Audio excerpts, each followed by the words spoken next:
Fletch, good morning. How are you, man?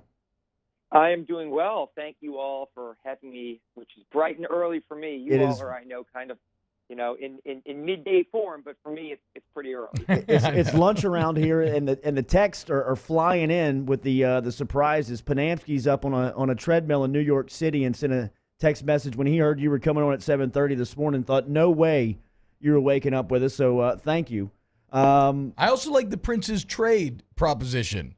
New York Knicks get the number 1 overall pick and trade that pick and Mitchell Robinson to the Pelicans for Anthony Davis. Let me say this. That would be a tremendous deal for Anthony Davis. And David Griffin, as you all alluded to, is going to be introduced tomorrow or Thursday as the new vice president of basketball operations, getting complete control. And it's a big move for Gail Benson. It really shows that she's trying to get the NBA franchise on equal footing with the NFL franchise. No more days of kind of like, the forgotten stepchild out back, that football is first. Look, football is king. I always tell people this, and you all know it in Baton Rouge and Southeast Louisiana. We have a great fan base that is fluent in football language and hut. And so, but basketball, but look, it's true. Basketball is big. Look what that Tigers team did. They captivated Baton Rouge. Yeah. Last year, I know, T-Bob, you were as excited as anybody. I mean, that Pelicans playoff series with Portland was electric. Incredible. That's what I mean. If these basketball teams could just win consistently, you could really have something special. They just can't win consistently. And so David Griffin can hopefully – he's not guaranteeing success, but this is a sign that they're serious about success. And he is going to have to trade Anthony Davis. And look, if the Knicks win the lottery on May 14th, there's a lot of things that have to happen for the Knicks to be able to trade the number 1 pick for Anthony Davis, but it's fun to think about. If the Knicks have a chance at getting Kevin Durant and Kyrie Irving in free agency, they'll trade the number 1 pick for Anthony Davis. If those guys aren't going to seriously consider and entertain the Knicks, they're not trading a generational talent like Zion for Anthony Davis. Yeah. So it's fun to think about right now, though. And there's a lot of crazy propositions out there. You are the fake trade master on Twitter, Fletcher. But I want to talk to you about Dave. So what I love about the Dave Griffin hire is David Griffin was wanted by a lot of teams. David Griffin wanted New Orleans, though, and he was clear about that. What do you think he saw in the Pelicans franchise as it stands now that he was more willing to come here than like a Milwaukee or a Philly or a New York, go to the Knicks? Like, what about New Orleans so attractive to him? Yeah, and look, that's a great question. And look, I've had a chance to kind of, text with him a little bit since all this news came out, and I think people are going to be really excited because, as you just alluded to, just so your listeners know, this is a guy who was a former executive with the Phoenix Suns, who then went to the Cleveland Cavaliers and built a championship team around LeBron. And sometimes people say, well, he had LeBron. Well, you know what? Magic Johnson and the Lakers had LeBron this year. How did that work out? So having great talent doesn't always mean you win. The Pelicans had Anthony Davis for 7 years. They made 2 trips to the playoffs. So the job he did in Cleveland was pretty strong. And he did pass on the New York Knicks job. He passed on the Philadelphia job. He passed on the Detroit job because he was waiting for the right fit. And what is the right fit? An owner that is not going to meddle, and Gail Benson is not going to meddle. Complete control to do it however he wants to do it. He's not going to have a lot of chefs in the kitchen, so to say, and definitely a lot of money. I wouldn't be surprised to find out if he's now going to be one of the highest paid, or at least the top 5 or 6 highest paid executives in the NBA. So those are things. It's a reshape an organization however you would like. I mean, he gets to come in right now, and this is his. He owns this. He owns the Anthony Davis deal. He has a top 10 pick in the draft. So he gets to come in with complete control and a clean slate.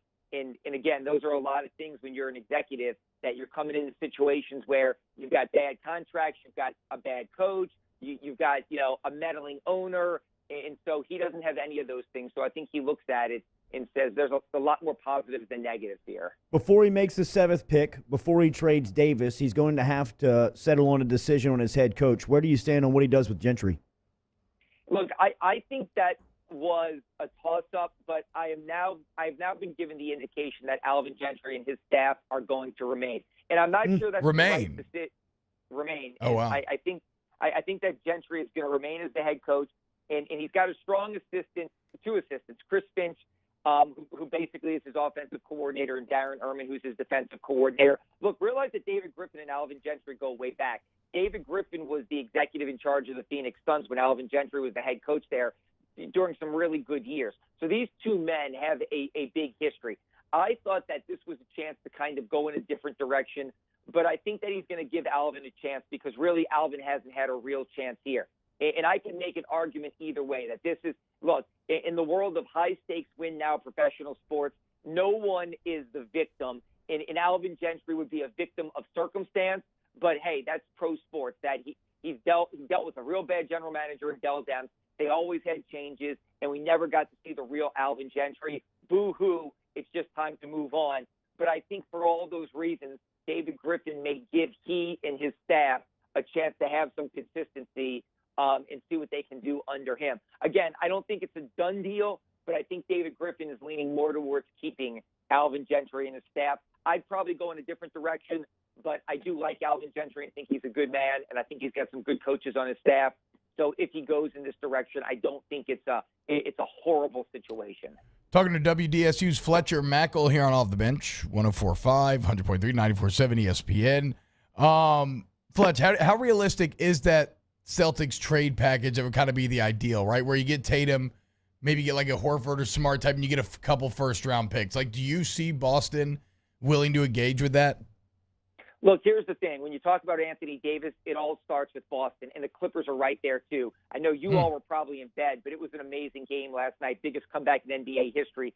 The Clippers, and someone told me that Clippers owner Steve Ballmer is obsessed with getting Anthony Davis. That's why made a big trade. That's why they made a big trade earlier this year with Philadelphia to get assets.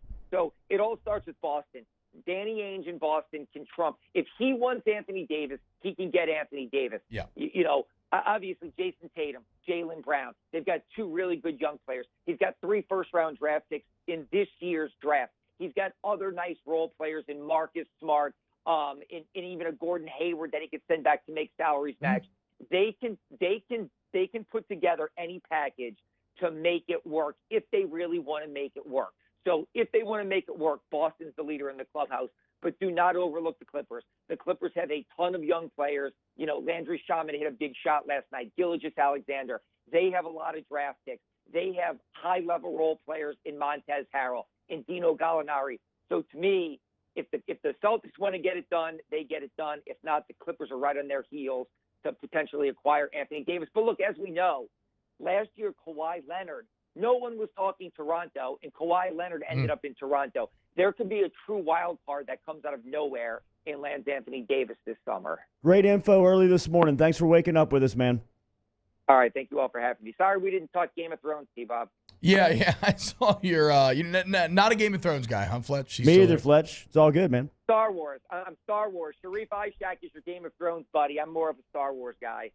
Well, I love both. So if you ever want to talk the wars, bro, I'm right here. That Rise of Skywalker trailer looks incredible. I know. I follow you on social media, T-Bob. I think we all know. Everybody. Fletcher Mackel at Fletcher W.